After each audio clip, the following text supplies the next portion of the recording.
ప్రియ సహోదరి సహోదరులందరికీ నా హృదయపూర్వకమైన వందనాలు చెల్లిస్తున్నాను. మీరంతా క్షేమంగా ఉన్నారు కదా? బైబిల్ గ్రంథమందు రోమీయులకు రాసినటువంటి పత్రిక 1వ అధ్యాయము 18వ వచనములో చదువుకుందాం.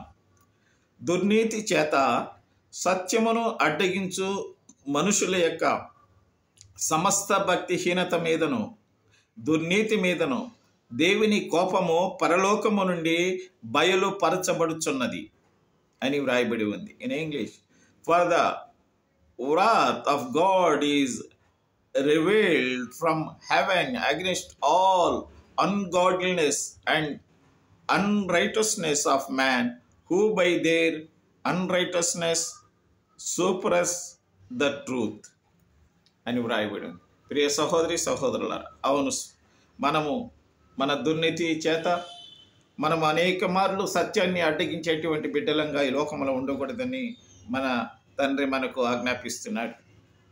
భక్తిహీనత మీద, మన దుర్నీతి మీద దేవుని యొక్క కోపం పరలోకం నుండి వస్తుందని చెప్పి బయలుపరిచినటువంటి సత్యాన్ని మనము సవినయంగా ఆలకించి ఆ విధంగా బ్రతుకుదుగాక.